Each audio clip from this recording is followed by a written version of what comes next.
My sister slapped me in front of 200 people at her wedding because I wouldn't give her my penthouse. Turns out a judge was watching. At my sister's lavish wedding, my parents insisted I hand over my penthouse for their new family. Mom exclaimed, "Selfish children don't deserve success." Dad added, "Your sister's children need real homes." Sabrina scoffed, "Finally getting what I've always deserved." When I declined, she struck me harshly in front of 200 people. Everyone began laughing. I did not cry. Instead, I chose the revenge that would permanently silence them. The champagne flute trembled in my palm as I saw my sister Sabrina glide across the marble floor of the Ritz-Carlton's grand ballroom, her custom Vera Wang gown trailing behind her like liquid silk. 200 guests had gathered to witness her fairy tale wedding to Derek, a brilliant investment banker she'd met only 8 months earlier. I couldn't help but notice the irony. She was marrying for money while wanting mine. I'm Vivian, 32 years old, and I've worked my ass off to be where I am now. While Sabrina was busy playing house with several lovers in her 20s, I was pulling all-nighters in law school and working 70-hour weeks at a top Manhattan firm. 5 years ago, I took the biggest risk of my life by establishing my own firm focusing on business litigation, and it paid off spectacularly. Last year, I concluded a settlement that allowed me to acquire a penthouse overlooking Central Park. Now, everyone seemed to think it belonged to them. "Vivian, darling, you look absolutely radiant." My mother, Diane, approached with her typical phony smile, the one she saved for when she wanted something. Her silver hair was perfectly coiffed, and she wore a navy dress that likely cost more than most people's rent. "We need to have a little family chat." My stomach sank. Family conversations in the Morrison household were never good news. "Mom, it's Sabrina's wedding day. Can't whatever this is wait?" Actually, no. My father, Robert, appeared beside her, his expression harsh. At 58, Dad still commanded attention in his fitted tuxedo, but his eyes held the same disappointment I'd seen all my life. "We've been discussing your living situation," he began. "My living situation?" I sat down with my champagne, realizing I needed both hands free. "What about my living situation?" "Well, honey," Mom's voice took on that sickly, sweet tone that always made my skin crawl. "You know how Sabrina and Derek are starting their family. They're going to need more space than that tiny apartment Derek's been renting." I blinked. "They're not even pregnant yet, Mom." "But they will be soon," she replied. Sabrina's voice carried over the small circle as she joined us, her new husband's arm draped around her waist. At 28, she was undeniably attractive. Auburn hair, green eyes, but her expression was calculated, and it made my skin crawl. "We're planning to start trying right away," she said brightly. "Congratulations," I murmured cautiously. "I'm sure you'll find a lovely place to raise your family." "We already have," Sabrina replied with a smile that didn't reach her eyes. "We want your penthouse." The words hit me like a physical blow. "Excuse me?" "Now, Vivian, before you get defensive," Dad jumped in, using that patronizing tone he reserved for when he thought he was being reasonable. "Think about this logically. You're a single woman. You don't need all that space. Sabrina and Derek, on the other hand, are starting a family. They need room for children, for their future." "You want me to give up my home? The one I worked for years to afford?"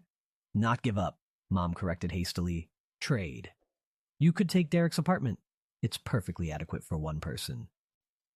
"A 600-square-foot studio in Queens?" I asked flatly. "You want me to trade my 3-bedroom penthouse on the Upper West Side for a studio in Queens?" "Vivian, don't be so dramatic," Sabrina urged. "It's not like you even use all that space. What do you need 3 bedrooms for? You don't even have a boyfriend." Her words stung, exactly as she intended. Sabrina had always been the ideal child, the one who could do no wrong in our parents' eyes. They called her bold for dropping out of college to find herself. Her career and relationship changes were praised as exploring her options. Meanwhile, when I graduated summa cum laude from law school, they worried I'd worked too hard. "I need those bedrooms because it's my home," I said firmly, my voice rising. "I earned it, I paid for it, and I'm not giving it up." "Vivian Elizabeth Morrison," Mom snapped, her sweetness vanishing. "That is incredibly selfish. Family comes first. Always." I laughed bitterly. Have any of you ever treated me like family? When I needed help studying for the bar, you said I was antisocial. When I started my own firm and struggled, you accused me of being careless. When I succeeded, you pretended it was an accident. Isn't it true that the only time I'm family is when I have something you want? Sabrina stepped forward, her face flushed with anger. You know what your problem is, Vivian? You've always been jealous of me. You can't stand that I'm getting married, that I'm going to have the family you'll never have. I'm not jealous of you, Sabrina. I'm disappointed in you. Disappointed? She laughed sharply. Are you disappointed in me? I'm the one getting married. I'll be the one to give Mom and Dad grandkids. What have you done besides make money? I've built a life, I replied evenly. I've worked hard for everything I have. I've never asked any of you for anything. Well, now we're asking something of you, Dad said firmly. Your sister needs that penthouse more than you do. It's time you did something for your family instead of just yourself. Robert's right, Mom added, raising her voice. Selfish children don't deserve success. You've had everything handed to you, and now you won't even help your own sister. The accusation was so absurd that I almost laughed. Handed to me? I worked 3 jobs to pay for law school. I lived on ramen for 2 years while building my practice. I've never asked you for a dime. Your sister's kids need real homes, Dad boomed, loud enough for nearby guests to hear. Not some cramped apartment. They deserve better. They're not even conceived yet, I protested. But I knew I was losing this battle. My family had a gift for twisting the narrative to make me feel guilty for my accomplishments. Sabrina moved in closer, her voice low and venomous. You know what, Vivian? I'm done pretending to care about your feelings. I've always known I was the better daughter. I'm prettier. I'm more likable. I'm the one who makes Mom and Dad proud. And now I'm finally getting what I've always deserved. Her words hung between us like a challenge. Around us, wedding guests began to gather, sensing drama. Conversations faded as more people turned to watch. What do you always deserve? I asked quietly. And what exactly is that, Sabrina? Everything, she said without hesitation. The penthouse, the respect, the life you've been hoarding for yourself. I deserve it all, and I'm finally going to get it. Over my dead body. The slap came so fast I didn't see it coming. Sabrina's fingers struck my cheek with a sharp, echoing crack that rang through the ballroom. For a moment, the entire room froze. 200 guests fell silent, their conversations cut mid-sentence as every head turned toward us. Then came the laughter.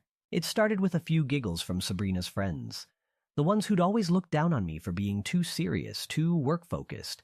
But it spread like wildfire. Guests I'd never met were laughing, pointing, and whispering behind their hands. Did you see that? She actually slapped her. About time someone put Vivian in her place. I always knew she was stuck up. My cheek burned, but I refused to cry. I would not give them that satisfaction. I stood still, feeling the weight of 200 pairs of eyes, hearing the laughter and whispered judgments. Sabrina smiled triumphantly. Maybe now you'll start acting like a real sister. Mom and Dad stood behind her, not apologizing, not protecting me, just watching. They were waiting to see if I'd give in. And that's when it hit me. This wasn't just about the penthouse. This was about keeping me in my place, reminding me that no matter how hard I worked, I'd always be the disappointment. But they'd made a critical mistake, humiliating me in front of 200 witnesses, including powerful figures from New York's legal and business circles, people who respected me, and now had seen exactly what my family was capable of. I reached into my bag, pulled out my phone, and my hands were steady despite the fury racing through me. Without a word, I began typing. Vivian, what are you doing? Mom asked, her voice uneasy. I ignored her and kept typing. Gradually, the laughter around us quieted. I wasn't crying or running away. I was doing something unexpected. Vivian, put that away, Dad ordered. You're embarrassing yourself. No, I said calmly, my thumbs still moving. I'm not the one who should be embarrassed. Sabrina tried to snatch my phone, but I stepped back and hit send, just as her fingertips grazed the screen. What did you do? She hissed. I looked up at her, then at my parents, and at the guests still watching. I chose the revenge that will silence you forever. Their faces were almost comical in their confusion. They'd expected me to cave or to cry, not to fight back. My phone buzzed almost instantly, then again and again, messages pouring in faster than I could read them. "Vivian, what did you send?" Mom's voice was rising, edged with panic now. I smiled, genuinely, for the first time that evening. I sent a message to my group chat. You know, the one with all my lawyer friends, journalists I've worked with, business contacts. The people who actually matter in this city. Sabrina's face drained of color. What kind of message? Oh, just an update about tonight's events. How my family demanded I give up my penthouse to my sister and her new husband. How my mother screamed that selfish children don't deserve success. How my father said my sister's hypothetical children deserved my home more than I do. And how my sister slapped me in front of 200 people because I refused. The ballroom was utterly silent now. Even the string quartet had stopped playing. I also mentioned, I continued, my voice carrying across the hush, how everyone laughed when I was assaulted. How amusing you all seemed to find it. Watching a successful woman being put in her place by her own family. "Vivian, delete that right now," Dad growled, his tone dangerously low. "Delete what? The truth?" I shrugged. "Too late anyway. It's already been shared. You know how social media works, Dad. Once it's out there forever." My phone kept vibrating, the messages flooding in. Sympathy, outrage, requests for details. The story was already spreading faster than I'd anticipated. "You vindictive," Sabrina started, but her voice wavered. "No, Sabrina," I cut her off, my tone icy. "I'm just done being your doormat." Derek, who had been silent through the entire confrontation, finally spoke. "Vivian, maybe we can work something out. We didn't mean for things to go this far." I looked at him with something close to pity. "You married into the wrong family, Derek. You have no idea what you've gotten yourself into." His brow furrowed. "What do you mean?" "I mean your new wife and in-laws just made some very powerful enemies. Do you know who Judge Margaret Chen is?" Sabrina's expression shifted from pale to sickly green. "She's here tonight," I went on. "She saw everything. She's already texted me, disgusted by your wife's behavior. And David Rodriguez from the Times? He's been following me around all evening for an interview about my latest case. He saw the whole thing, and now he's asking if I want to comment on how successful women are treated by their families." "Vivian, stop," Mom pleaded. "You're going to ruin Sabrina's wedding." I met her eyes without blinking. Sabrina ruined her own wedding when she decided to assault me in front of 200 people. "It was just a slap," Sabrina insisted, her voice sharp. "It was an assault," I corrected, my tone firm. "And it was witnessed by 200 people, including several lawyers, a judge, and apparently a reporter. You want to know what I deserve, Sabrina? I deserve not to be physically attacked by my own family." My phone rang again. I glanced at the screen and allowed a slow smile. "Oh, this is interesting. Amanda Walsh from Walsh & Associates, the law firm that handles high-profile reputation management cases. She's offering her services pro bono." Sabrina's face went completely white. In New York society, a call from Amanda Walsh meant the situation had already spun out of control. "Vivian, please." Sabrina's voice had dropped to a whisper now, trembling. "I'm sorry. I didn't mean to hit you. I was just emotional." "You're sorry?" I let out a humorless laugh. "You're sorry there are consequences. You're sorry you can't just take whatever you want from me without pushback. But you're not sorry for what you did." "I am sorry," she insisted desperately.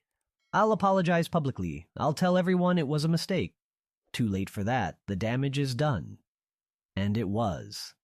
The laughter in the room had died completely, replaced by uneasy whispers and pointed stares. Social media posts were already circulating. Reputations were shifting in real time. "What do you want?" Dad asked finally, his voice lower now, tinged with defeat. "I want you to leave me alone," I said clearly, my gaze sweeping over all of them. "All of you. Stop treating me like an ATM. Stop expecting me to sacrifice my happiness for Sabrina's convenience. And stop pretending that family means anything to you beyond what you can take from me."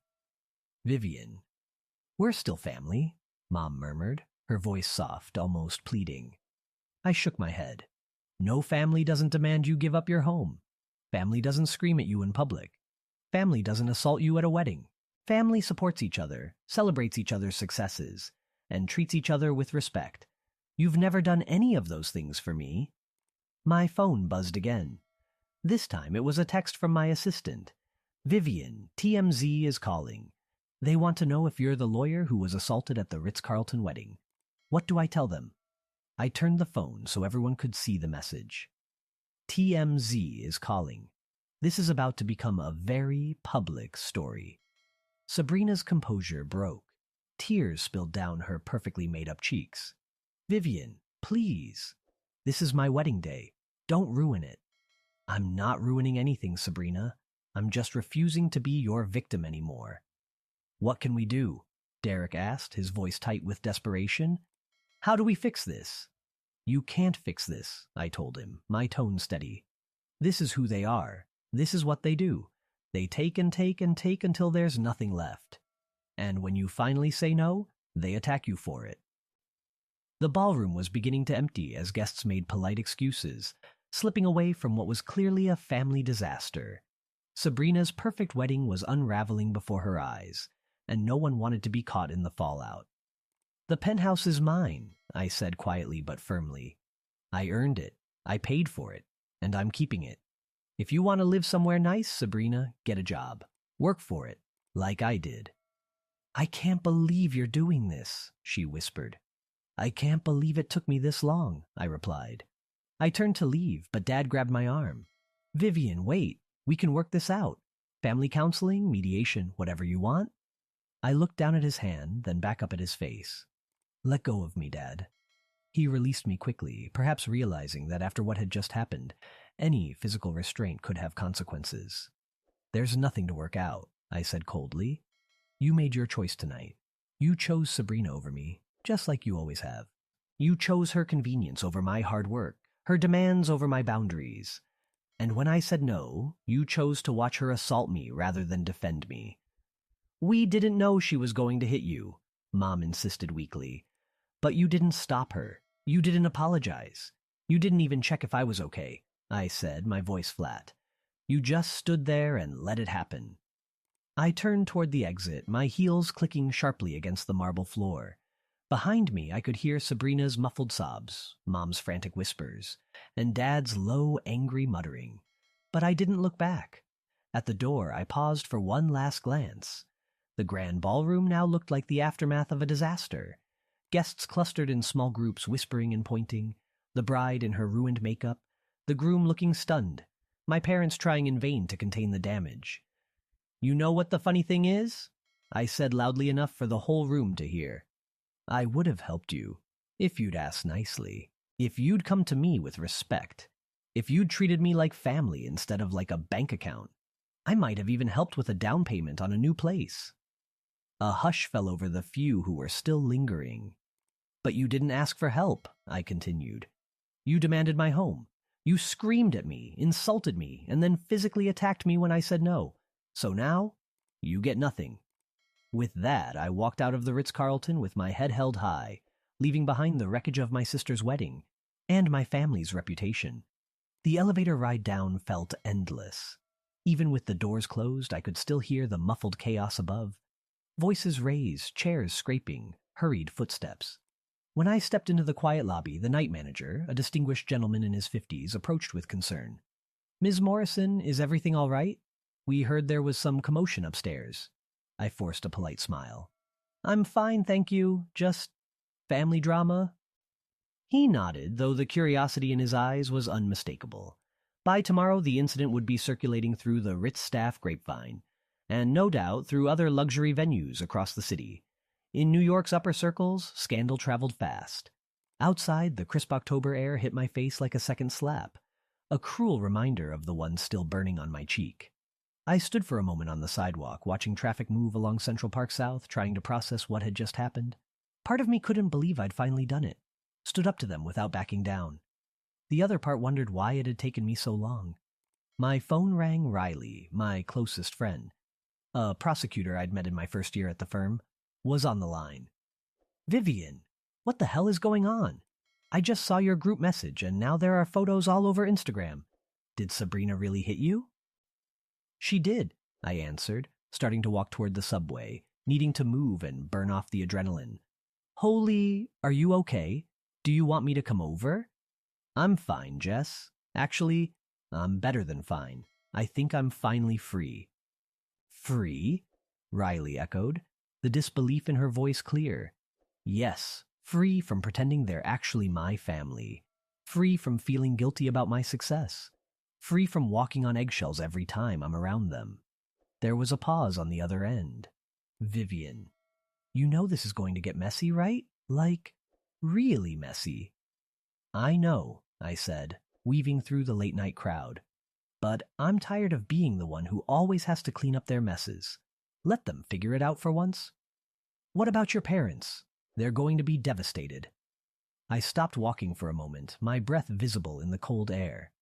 Jess, they stood there and watched their daughter assault me in public. They demanded I give up my home for their golden child. They called me selfish for wanting to keep what I worked for.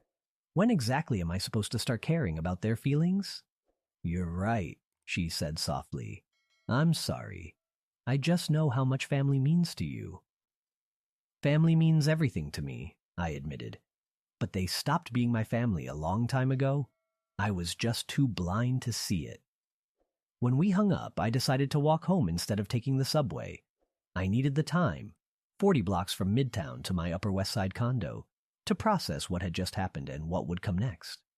As I walked, my phone kept buzzing in my coat pocket. Some messages were from coworkers who had attended the wedding, expressing shock, outrage, and unwavering support. Others were from friends who'd seen the post spreading like wildfire on social media. A few were from journalists who had somehow gotten my number, asking for quotes about the incident. One message stopped me in my tracks. It was from Patricia Winters, the senior partner at my old firm. We'd parted on good terms when I left to start my own practice, but we rarely spoke anymore. Vivian, I only found out about this tonight. I want you to know you have my full support. What happened to you was terrible, and I applaud you for standing up for yourself. Please call if you need anything.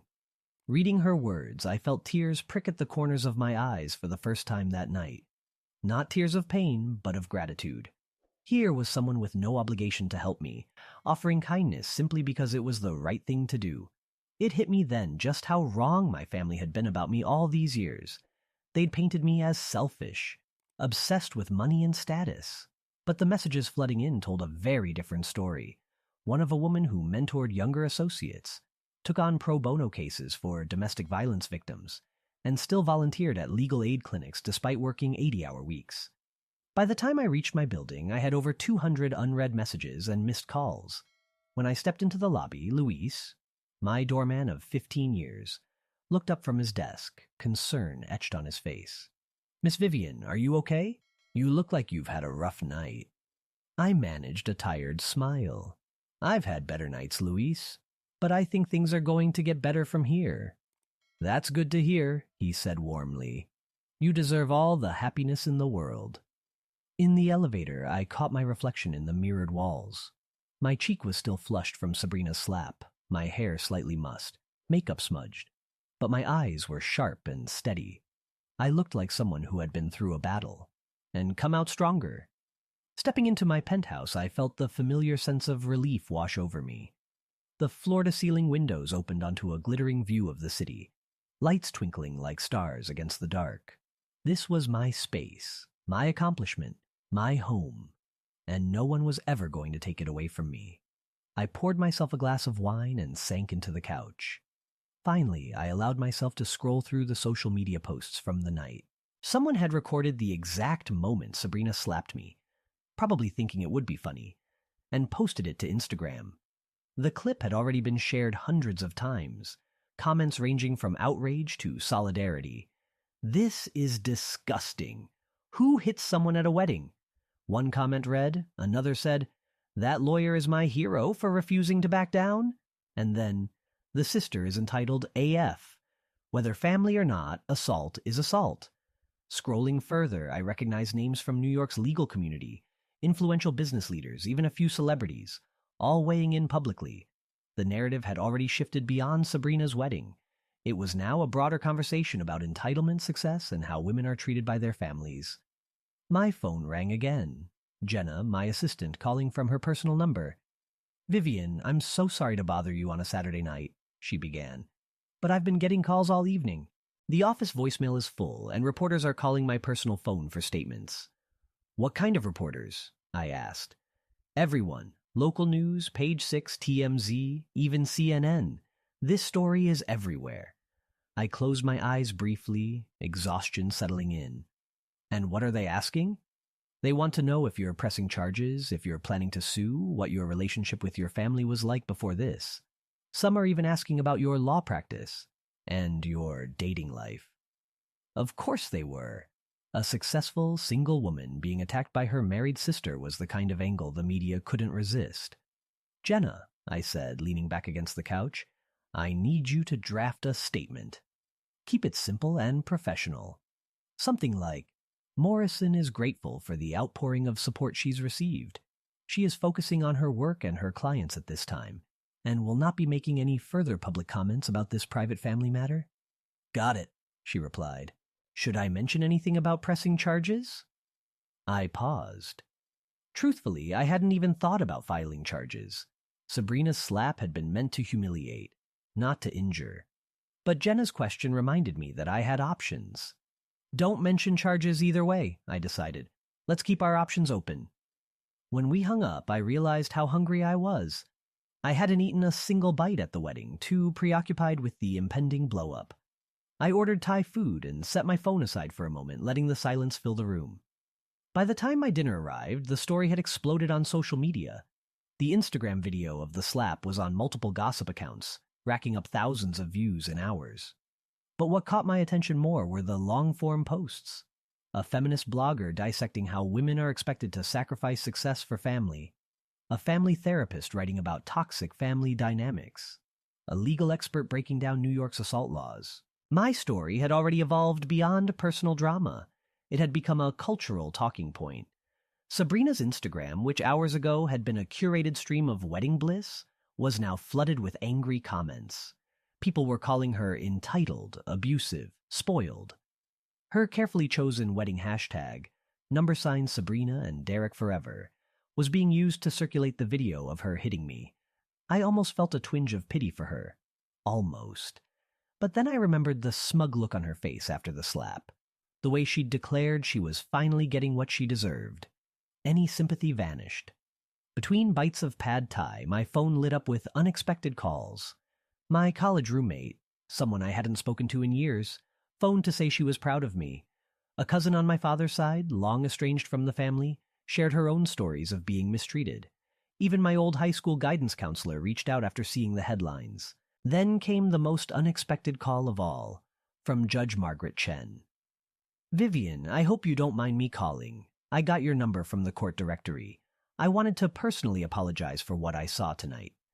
Judge Chen, you don't need to apologize. You didn't do anything wrong." "I should have intervened," she said. "I should have said something instead of just standing there like everyone else. But you need to know, that wasn't just family drama. That was abuse. Emotional, financial, and now physical. I've seen it in my courtroom too many times." Her words stopped me cold. I'd been so focused on the slap, the penthouse demand, the public humiliation. I hadn't thought about the larger pattern. "Abuse?" I repeated quietly. "Abuse isn't always obvious, especially when it comes from family," she said. "We're conditioned to tolerate behavior from relatives we'd never accept from strangers. But what I saw tonight, the entitlement, the pressure, the shaming, and then the physical attack, that's textbook abuse." After we hung up, I sat in silence, turning her words over in my mind. Could it be true? Had I been abused by my own family for years without realizing it? They'd never hit me before tonight, but they had chipped away at me in other ways, belittling my accomplishments, guilt-tripping me for my success, demanding I sacrifice my happiness for Sabrina's convenience, treating me like a bank account instead of a daughter. Maybe Judge Chen was right, and maybe that realization was why I suddenly felt lighter. As painful as it was to admit, the truth validated my decision to cut ties. For the first time, I could see a future where I no longer had to endure it. By 2 a.m., I was exhausted but strangely calm. I'd silenced my phone to stop the constant buzzing and was just about to head to bed when the intercom rang. I glanced at the camera monitor and froze. Sabrina was outside the building, still in her wedding dress, mascara streaked down her cheeks. She looked up into the camera and whispered, "Please." For a moment, I wavered. She looked broken, desperate. But then I remembered the glee on her face after she hit me. I remembered her words. "I deserve everything you have." I remembered 200 people laughing while I stood humiliated. I switched off the monitor and walked to my bedroom. The next morning, page 6 ran the headline, "Lawyer assaulted by sister at Ritz wedding."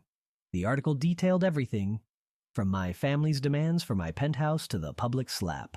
By noon, the hashtags number wedding assault and number family greed were trending. The fallout was swift. That afternoon, Sabrina's new mother-in-law uninvited her from Christmas. Derek's firm launched an ethics review after clients expressed concerns. My parents' country club quietly suspended their membership. A week later, Sabrina called me in tears. She'd been fired from her PR job after clients pulled their accounts. Derek was under professional review. Their honeymoon had been cut short by paparazzi. "Vivian, please," she sobbed. "I'm sorry, I never meant for this to happen." "You meant to humiliate me," I said evenly. "You meant to take my home. You meant to put me in my place. The only thing you didn't mean was to face consequences." "But we're family?" she pleaded. "No, Sabrina. Family doesn't assault each other. Family doesn't demand sacrifices they'd never make themselves. Family doesn't laugh when one of their own is humiliated." She cried harder. "What can I do to fix this?" "You can't fix this. You have to live with it." 6 months later, Sabrina and Derek were divorced. My parents were social outcasts. And me? My practice was thriving. I'd kept my penthouse, turned one room into an office, the other into a guest room for friends. The space she said I didn't need was now filled with people who respected me. Sometimes the best revenge isn't dramatic. Sometimes it's simply refusing to let someone get away with it and saying, "No, you don't get to treat me like this anymore." And for me, that was enough.